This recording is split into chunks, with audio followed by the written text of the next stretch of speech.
Seguimos con Salud al Día y el trastorno de déficit de atención e hiperactividad es muy común y tratable. En el siguiente informe conoceremos sus características para identificarlo a tiempo y evitar complicaciones.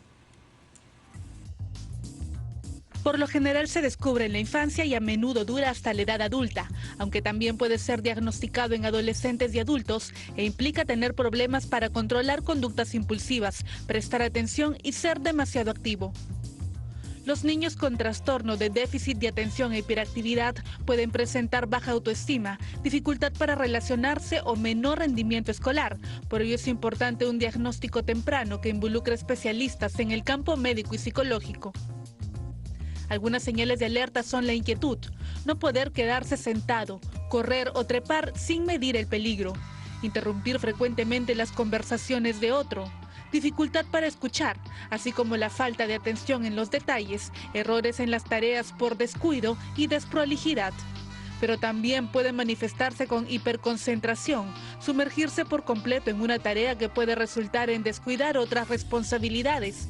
Aunque no se conocen las causas del TDAH, podrían combinar factores biológicos y hereditarios, sustancias tóxicas durante el embarazo, riesgo en el parto y los niños prematuros pueden ser más propensos.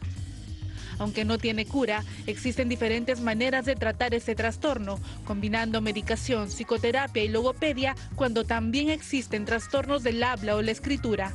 La orientación a padres y profesores conforman el tratamiento. Muy bien, hablamos del TDAH, ¿no? Y ya tenemos en estudios a la doctora Diana Rivadeneira, neuróloga del Instituto Peruano de Neurociencias. ¿Cómo está? ¿Qué tal? ¿Qué tal? Buenos días. Muy bien. A ver, coméntenos un poco porque cuando tenemos un niño en casa, ¿no? Hay que dejar que los niños sean libres, ¿no? Pero son pocas personas las que identifican, ahora que los papás trabajan tanto, que identifican de que el niño no se concentra, que tiene ciertas reacciones y después algunos dejan pasar el tiempo y se dan cuenta que tiene este síndrome. Entonces, ¿cómo poder identificar rápidamente que un niño padece de TDAH? Bueno, el trastorno de déficit de atención e hiperactividad en realidad es común, más común de lo que se puede creer.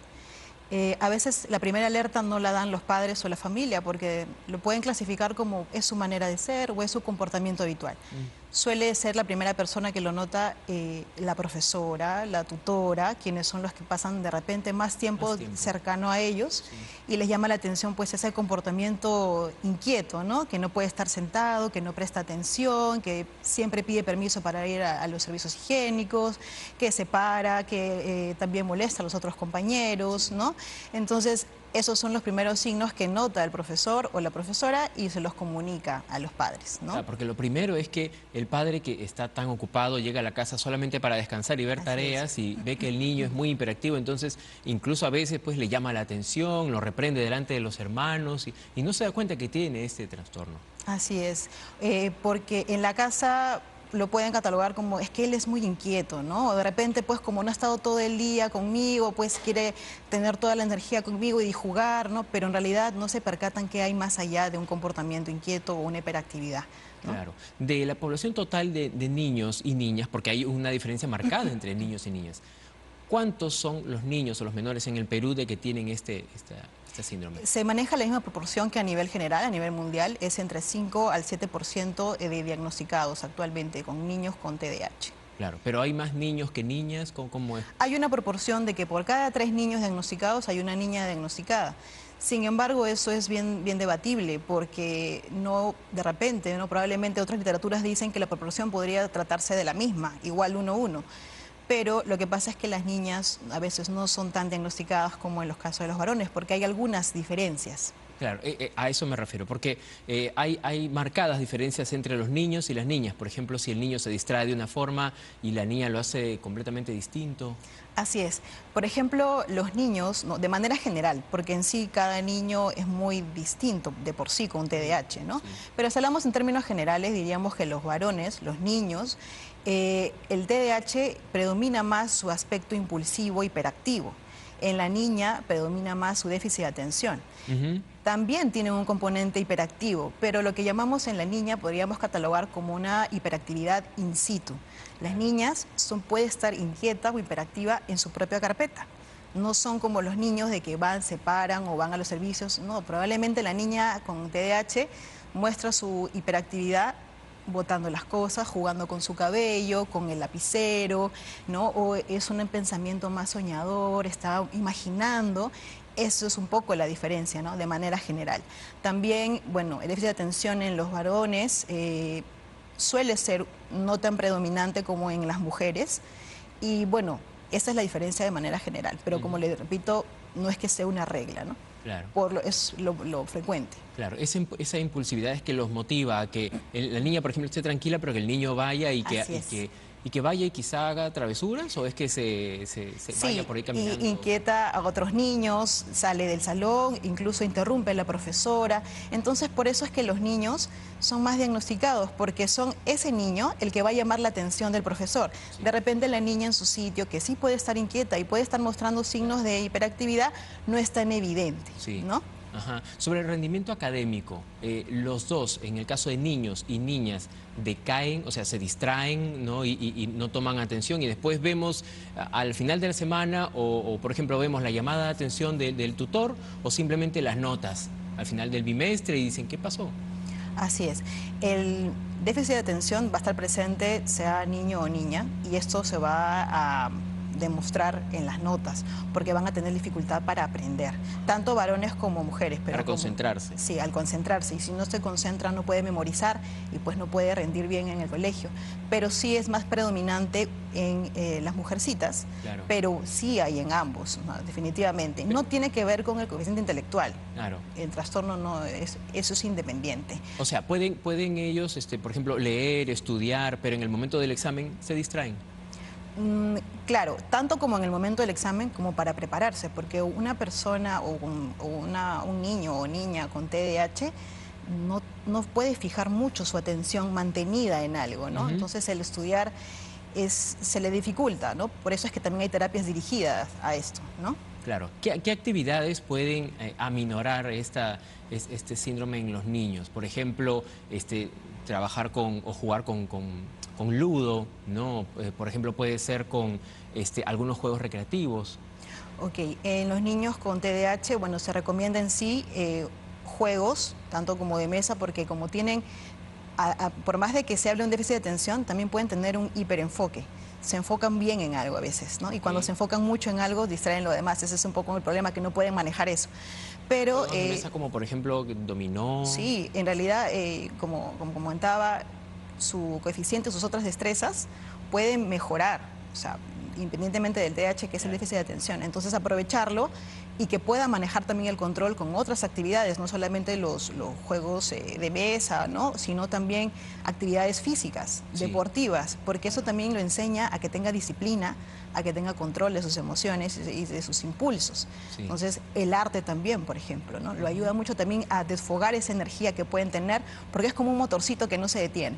Entonces, el juego o el deporte hace que ellos liberen esta energía, ¿no? Claro, pero por ejemplo tenemos unos ejemplos como para distraerse un poco, las artes marciales, el yoga, por ejemplo. Pero digamos que está practicando artes marciales, en ningún momento se distrae, quizá podría dañar a un compañerito. En el caso de la impulsividad, o sea, si manejamos en el tema del deporte o alguna actividad física, sí, como cualquier otro niño, no necesariamente queremos catalogar o etiquetar a los niños con TDAH que sean de por sí violentos, porque no tienen el deseo de lastimar, simplemente que tienen mucha energía y no la pueden controlar, ¿no? Es por la hiperactividad. Pero no catalogarlos de esa manera, simplemente los ejercicios van a ayudar más bien. Por ejemplo, artes marciales tiene mucha disciplina, ¿no? Ayuda en su formación, el autocontrol. Entonces, eso es una ayuda muchísima para los tratamientos, ¿no? Que aparte de los tratamientos farmacológicos y la psicoterapia, las actividades físicas también los ayudan. Claro, pero también está incluida la escritura, la lectura, por supuesto, la danza, la actuación. Lo que es artes ayuda muchísimo. Ayuda mucho a que manejen bien su enfoque, a que liberen esa energía, a que puedan concentrarse, ¿no? Son varias herramientas que pueden utilizarlas. Claro, de acuerdo con el paso de los años, el TDAH lo que hace es va degenerando, en el caso, por ejemplo, el estado de ánimo, ¿no? O las acciones que tienen los niños, o ya es un piloto que va continuo, va derecho. Bueno, Es una muy buena pregunta. El TDAH en el transcurso de la vida sí va cambiando, ¿no? Si bien es cierto, el TDAH en los niños, en los preescolares o en los escolares, lo que va a predominar y lo que nos va a llamar la atención a los padres de acudir a una consulta va a ser esa hiperactividad o esa impulsividad. Pasa el tiempo, entran al colegio y ¿qué es lo que llama la atención? La déficit de atención. Por eso tienen los problemas escolares, donde hay otra alerta y algunos se diagnostican en esa etapa, ¿no? Va pasando el tiempo, van creciendo, en la adolescencia predomina su hiperactividad y su impulsividad. Tienen muchas dificultades con los padres, muchas dificultades para seguir normas y reglas. Eso es lo que llama la atención en esa etapa. Va pasando la juventud o la adultez temprana, lo que va teniendo es problemas para planificarse en su día a día, organizarse, baja autoestima, no se pueden concentrar bien. Entonces es así, el curso puede ir variando de acuerdo a la edad. Claro, pero ahora me llama mucho la atención que hay personajes conocidos que tienen este síndrome. Por ejemplo, estamos viendo, a ver, tiene Michael Phelps, ganador de medalla de oro, Jim Carrey, tremendo actor, Justin Timberlake, gran artista. Así es. ¿Cómo organizan su vida? Lo que pasa es de que probablemente las personas, como mencioné, que tienen un TDAH, no los va a limitar de sus otras cualidades o sus otras capacidades. Sí. Entonces influye mucho la terapia desde apenas tengo una sospecha. Un paciente o un niño con diagnóstico va a ir totalmente diferente a alguien que no. Y el diagnóstico temprano es mejor porque la magnitud de su TDAH va a ser diferente.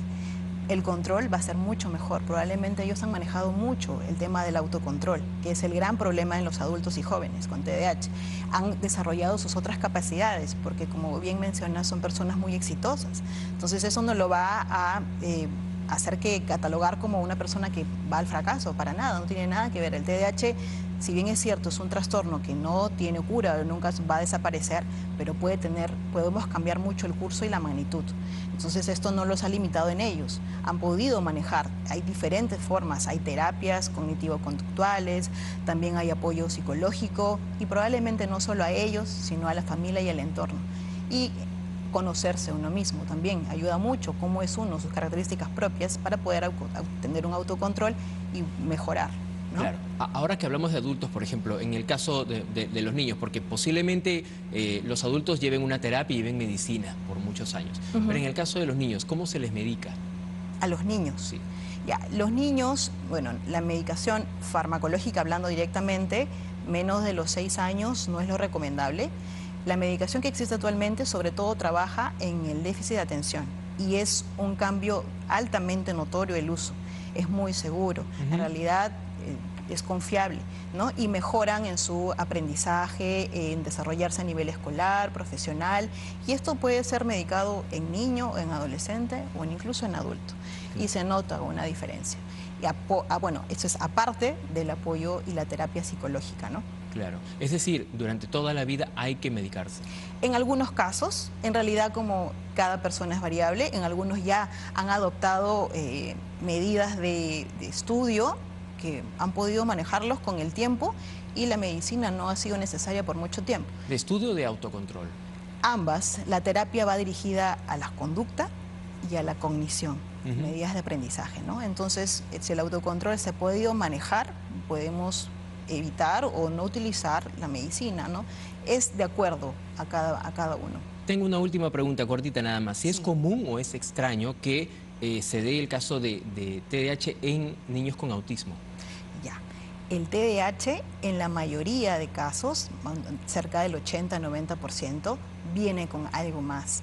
El TDAH puede venir con trastornos del aprendizaje, que no es lo mismo de tener un TDAH, trastornos del lenguaje, espectro autista, por supuesto. Claro. Y eso es lo que tratamos de enfocar nosotros, los especialistas, ¿no? No solo identificar el TDAH, sino qué más podría haber en estos niños, ¿no? Perfecto, doctora. Muchas gracias por instruirnos sobre este importante tema. Doctora Diana Rivadeneira, neuróloga del Instituto Peruano de Neurociencia. Muchas gracias. Ok, gracias. Bien. Así cerramos Salud del Día.